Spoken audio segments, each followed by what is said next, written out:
Y bien amigos, en este video vamos a hablar un poco sobre el libro Hasta aquí llegamos, escrito por Pedro Llosa Vélez, publicado por la editorial Planeta.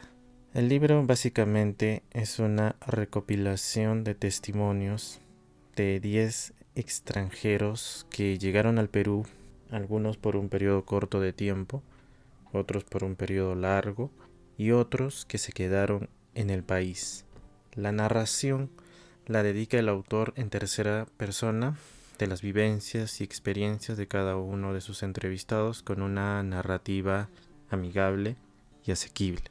Desde mi punto de vista, pienso que las historias que se encuentran en este libro tienen una sustancia, un valor que se puede obtener al leer tanto a nivel personal de cada entrevistado como del valor del Perú para aquellos extranjeros, bien vistos o mal vistos.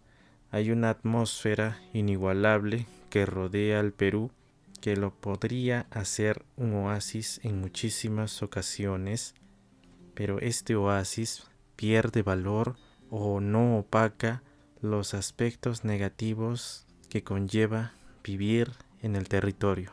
Es decir, es bonito, es amigable, pero también es terrible y hasta puede ser decepcionante. Obviamente con esto quiero decir que es mi propia conclusión, obtenida luego de leer la impresión de estos entrevistados que llegaron al Perú.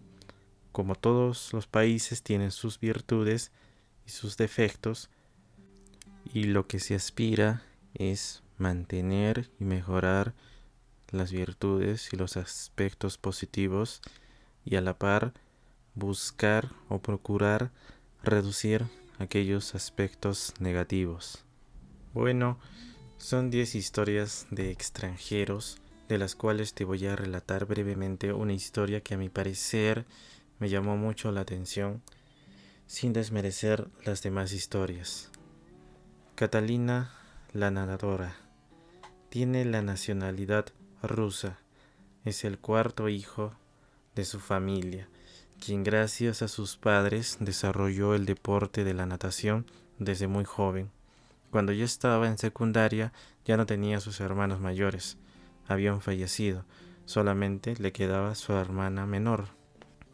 Catalina insistió duramente en la natación, así también empezó a estudiar en la universidad a los 16 años ingeniería de entomología y fitopatología, y es en ese lugar donde conoce a Antonio, quien le cambia los planes drásticamente.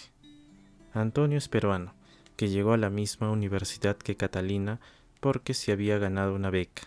Empiezan una relación con la cual Catalina queda embarazada a sus 16 años. Su madre la obliga a abortar y ella accede. Poco después vuelve a quedar encinta, pero esta vez sí tiene a su hijo. Es botada de su casa y vive en el campus de la universidad por un tiempo, pero antes de dar a luz, regresa a su casa con Antonio por 2 años y luego vuelven a retirarse de la casa. Cuando Catalina terminó la universidad, entra a trabajar en un laboratorio y así empieza a ascender rápidamente. A los 25 años es nombrada jefa de todos los laboratorios de la región de Kubán. Se había alquilado un departamento donde vivía con su familia, su esposo y su hijo. Pero Antonio, al finalizar su doctorado, pierde su visa por no ser más un estudiante. Entonces tenía que regresar al Perú. Catalina no quería dejar ni su trabajo ni su país. Justo su madre había fallecido y solo quedaba su padre y su hermana. Pero al final ella decidió irse con su esposo al Perú. Llegaron a Buenos Aires, un pequeño pueblo cerca de la ciudad de Trujillo. Un pueblo que era lo opuesto a su ciudad natal en Rusia. La familia de su esposo era de condición humilde y la convivencia no se hizo fácil. Catalina tenía que acomodarse a la cultura y a un nuevo idioma. Luego de un tiempo consiguió que la contrataran como profesora de natación. Tuvo que soportar la época de la inflación en el primer gobierno de Alan García. No entendía cómo era que el poco dinero que ganaba el día de mañana iba a valer menos. Antonio hasta ese momento no encontraba trabajo, a pesar de que Catalina le decía que buscara otros trabajos. Por ejemplo, como taxista, él se negaba, indicando que no podía rebajarse a tomar otros trabajos menores, poniendo más alto su orgullo que el bienestar de su familia. Catalina luego se volvió contrabandista de ropa porque la natación no era suficiente. Luego una amiga de la familia le ofreció prestarle un par de habitaciones en el centro de Trujillo sin pago por medio año. La misma amiga le ayudó a Catalina a abrir una tienda de camisas.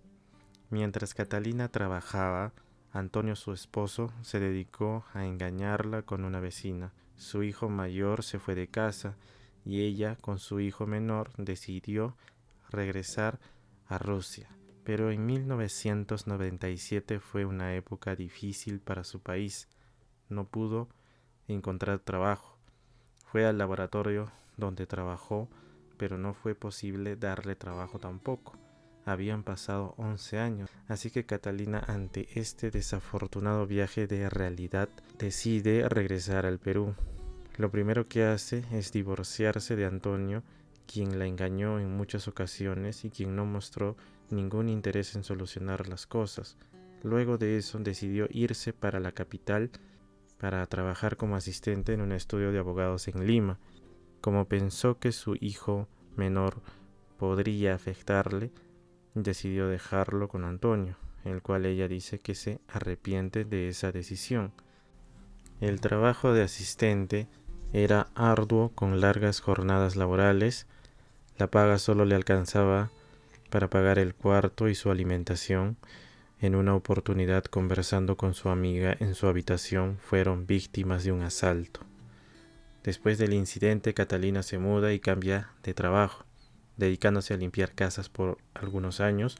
Luego consiguió ser encargada de la atención al cliente en una revista donde estuvo por un periodo de tiempo corto, pues la empresa, por unas malas gestiones, quebró. Tuvo que vender libros, que esa misma revista le pagó en vez de dinero. Empezó a vender cursos de inglés por un tiempo y luego a preparar menús para obreros en la construcción. En una ocasión, completamente agotada y cansada de no encontrar un camino seguro, quiso acabar con su vida caminando en el medio de una vía. Todos los vehículos lograban esquivarla a duras penas, hasta que alzó la mirada. Se vio parada frente a una pizzería cuyo logo reconoció y sabía quién era el dueño, y al hablar con él consiguió trabajo. Luego de eso, trabajó como azafata y en el año 2002 consiguió trabajo como vendedora en una corporación que vende materiales de construcción, en la cual ha permanecido por 17 años. Le fue bien, le fue regular en momentos.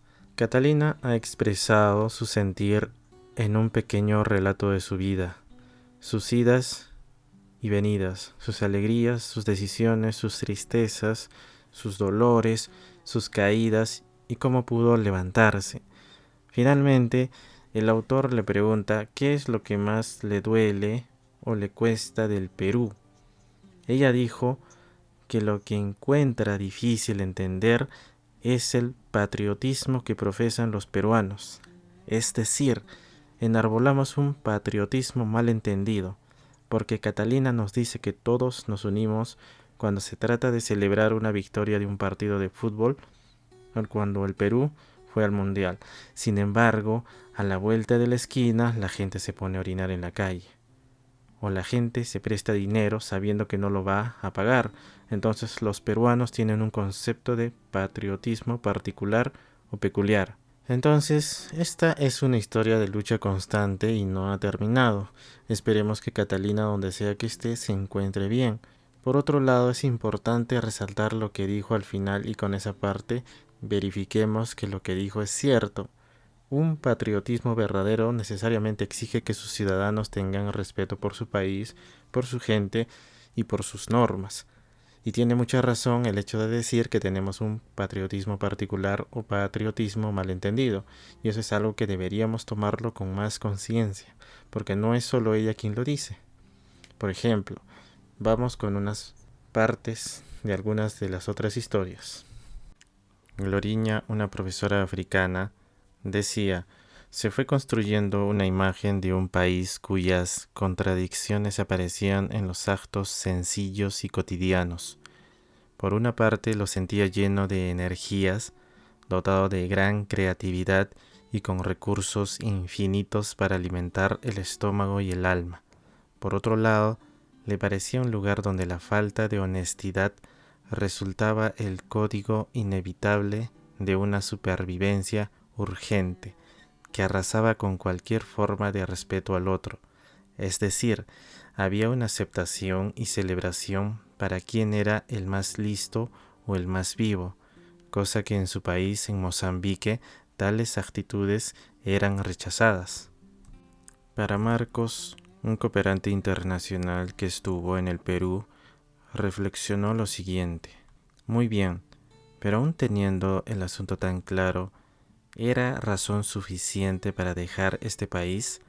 ¿No era todo lo bueno suficiente para contrapesar el desborde de esa hidra policéfala que inundaba todas las dimensiones de la vida en el Perú? Explica que estaba cansado que lo timaran, que los peruanos tenían dichosas habilidades para escapar al cumplimiento de sus pagos. Una vez alguien le pidió dinero prestado, pero él dijo que no, explicando sus razones, y la persona, lejos de enojarse con Marcos, al contrario, se ganó su respeto de él.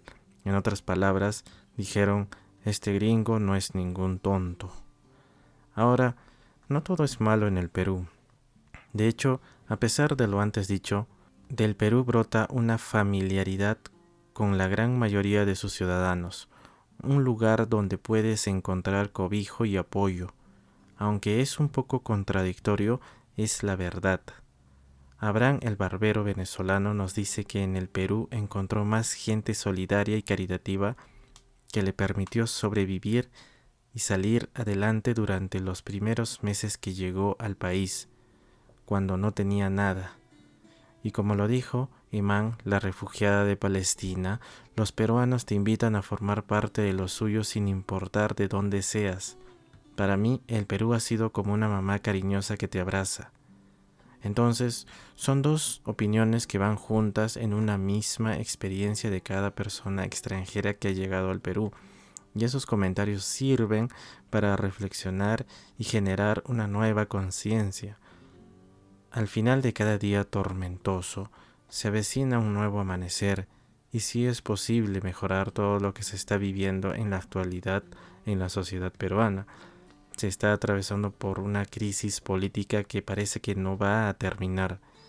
Y esta misma crisis surge de estos problemas que hemos advertido a través de los extranjeros que viven o han vivido aquí en el Perú.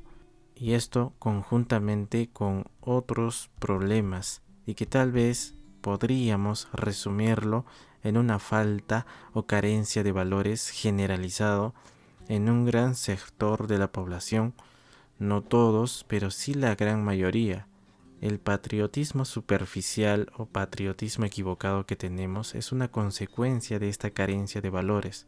Ser vivo o taimado no debería ser una virtud que deba ser alabado, sino que debe ser censurado y reprochado por todos en el Perú.